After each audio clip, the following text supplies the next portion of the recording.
What's up, y'all? Knight's Edge here, doing another quick little knife review. This is the Ontario Knives Rat Model 1. Ontario Knife Company. Ontario Knife Company is a knife company out of New York, and they produce a lot of their stuff in Taiwan, some of it in China, and some of it they still actually produce in the U.S. But Ontario is a very old company. They've been around for, I'm not 100% sure, but over 100 years.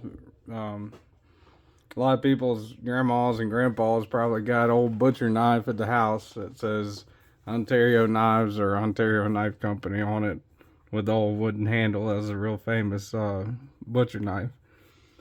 So this is the Rat Model 1. It's kind of like Ontario's take on a modern day pocket knife. It's been out for many years now, but in a lot of ways it's outdated, and it's been surpassed in so many ways by a lot of other companies, some American but mostly Chinese companies. But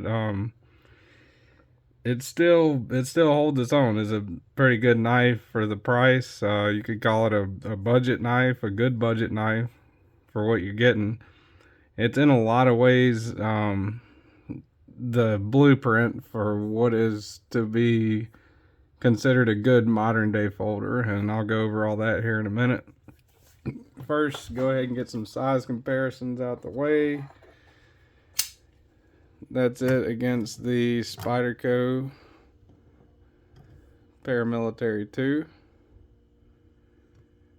and Spyderco Para 3. Rat 1 more along the size of the Paramilitary 2. A lot of reviewers, Nick Shabazz, Metal Complex has, and a lot of other reviewers use the Ontario Rat Model 1 and Rat Model 2 as kind of like size comparison knives, just because mainly this is what's considered a full size folding knife, and this is what's considered a full size folding knife. This is what's considered, I wouldn't even say small, but medium, small to medium size folding knife. 3 inches or so blade length, 3.5 or so blade length. And the Ontario Rat Model 1 and Rat Model 2 are essentially that, but Ontario. So if I had the Ontario Rat Model 2, I would, put it right there, because that would be similar to that, just as this is similar to that in a lot of ways. Just talking about the size differences in the two models. I guess a better example, leave that one on the table since that's the one I'm reviewing right now. This, here's another example. That's the Doug Ritter Ritterhogue RSK MK1, full size knife, about the size, right along the same lines of the size of the Rat Model 1, and this is the Hogue Deca, which is right along the same lines of the size of the Rat Model 2. And let's see, do one more size comparison. That's a Microtech Stitch with the ram lock, full size knife. Just that blade doesn't have as much presence, although it's still pretty broad. Do a measurement on it. Let's see what we got. From the very tip of it all the way to the end of the handle, looking right at 8.5 inches. Sharpened blade length, or overall blade length, rather, you're looking at 3 5/8 of an inch, and sharpened blade length, you're looking at I call that 3 3/8 on the sharpened blade length. It's got a little bit of a sharpening choil. I've sharpened this knife one time, I think. think I've only sharpened it one time.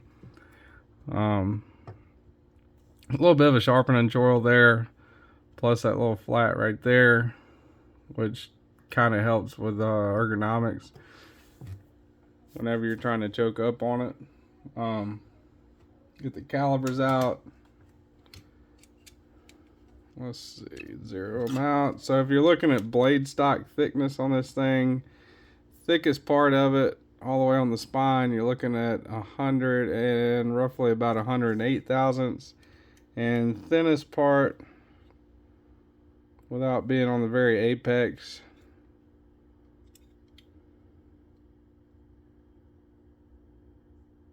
looking at right around 34, 35 thousandths, 36 thousandths.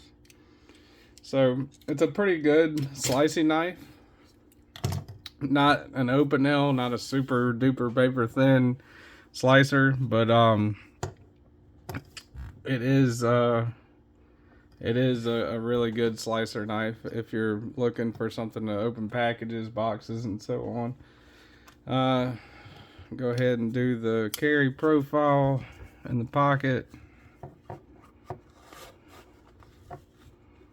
That's how it carries. That's what you're looking like. It doesn't come with a deep carry clip, but you can get them aftermarket, which this is about a $39.99, about a $40 knife in the D2 variant. Aftermarket pocket clip probably run you another 10, maybe 15 bucks, I'd say. Maybe a little more, maybe a little less. Pocket clip that's on it, to me, works just fine. We'll get the scale out. Check the weight on this bad boy.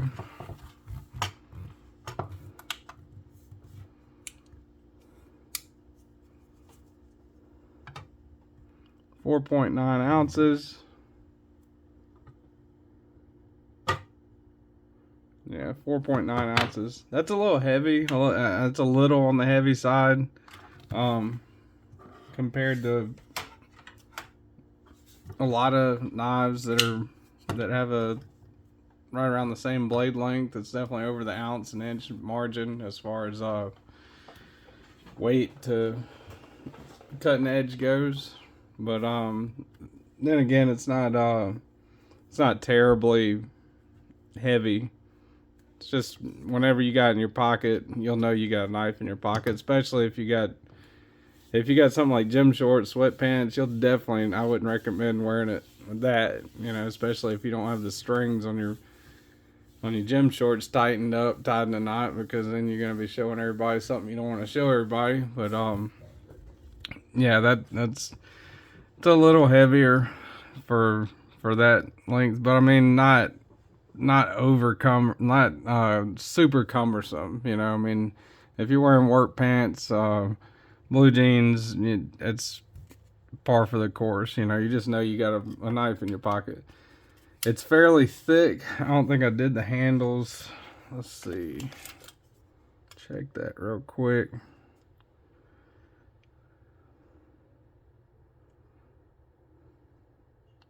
It's sitting at just under half an inch on the handle thickness. Fairly, I mean, I don't know. It's not a super thick handle. You just know, you know, that you got a knife in your hand, just like the pocket presence. So, ways that this has pioneered, I think, modern day folders in a lot of ways, and why it's such a example that people lean towards. It's essentially got a little bit of everything that a lot of modern day folding knives try to get whenever a lot of modern day designers try to get when they come out with a new folding knife. The action's good. It's got really good action. Like, as soon as you push on that thumb stud, and it's not an uncomfortable thumb stud, but I mean, it could be a little more well-rounded, but it is rounded enough to where it's not going to hurt your finger or your thumb when you're pushing it out. But you push it out to a point, and it locks up. Shoots out, locks up.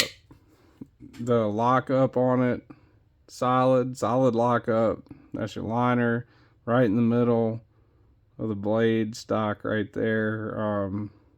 It's not teetering around the edge where it might or might not lock up. Pretty solid lockup on this thing. Good, great hard use knife. I wouldn't go out and pry up bricks in the driveway with it or anything, but as far as doing your average everyday cutting tasks, it works just fine. You know, going through rope, cutting straps, opening boxes, packages, stuff like that. This is a knife you don't even have to think twice about that. Downsides of it we'll get to in a second, but that's another good positive of the knife.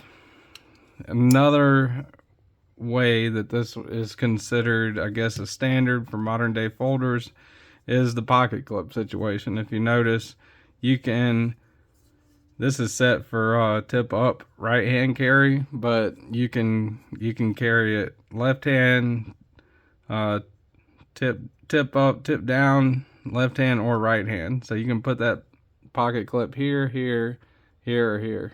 Move it wherever you want. So that's another kind of like a requirement, I would say, even nowadays with modern day folding knives. Pivot, I think the pivot, I believe, is a T8. Go ahead and check it out. Let's get this thing to focus. That's a T8 right there. I don't know, it feels a little loose.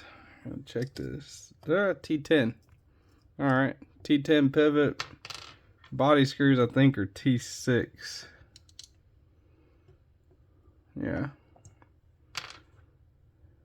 Go ahead and try that T8 out just to make sure.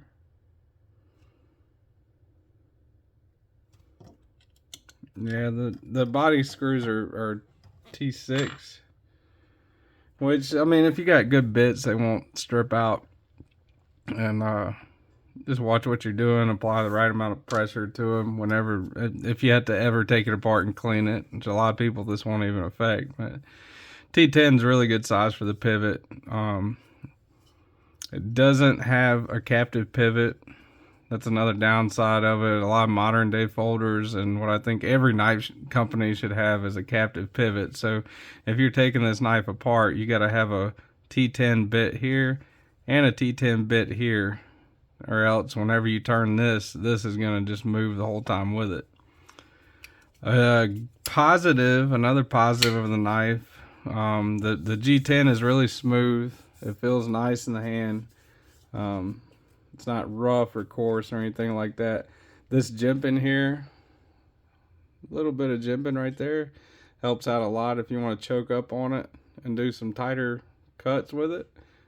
Now, you can't get all the way up on here like you could with something like the Stitch or the Fenrir, or a knife like that. But you can definitely choke up like that.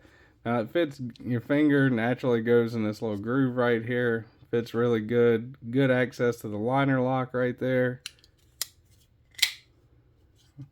Feels solid. Whenever you're gripping this thing like this, in this state, it's solid. That's solid. You just can't go any farther on it.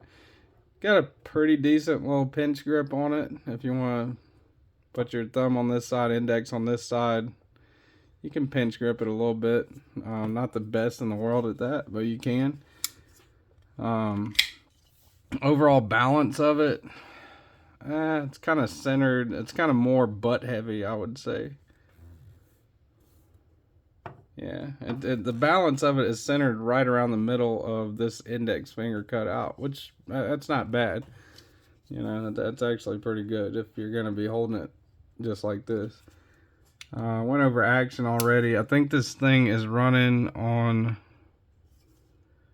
it's running on ceramic ball bearings on one side, and it looks like a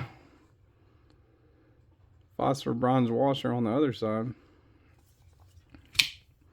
Good action. This comes in AUS 8 and D2, and I believe they're going to start making them, I think Blade Show last year, they said they were going to start making them in S35 VN also, which if you're in love with the Rat, that's a good thing. You know, you can get a version of that. This D2 version is good enough for me. It's definitely better and more recommendable than the AUS 8 version. Holds an edge longer. D2 is a steel that'll hold an edge.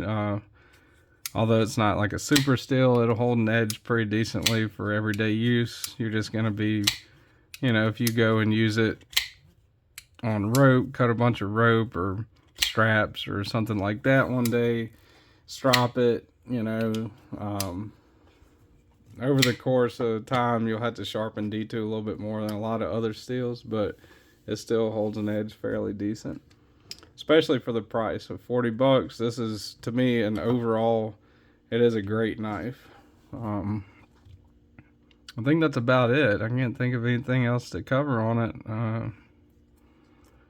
Like I said, great budget knife, $40. You could probably get some more offerings like the Civivi Praxis. I'd say would rival this one now as far as value and quality. But this one still, as many years as it's been out and as much of a cornerstone of the community it has been, it is still not a bad knife at all overall. This one, like I said, you can get the handle colors. You can get brown, red, you know, all kinds of different handle colors. You can get the coating on the blade. This is a belt satin finish with the green handles, but you can get it in different combinations. You can also buy it on Amazon, Knife Center, Blade HQ. This is pretty readily available. But that is the Ontario Rat Model 1 folding knife. Thank you guys for watching. If you liked the video, hit the like button. If you're not already, subscribe to the channel. And I'll see you guys on the next one. Thanks.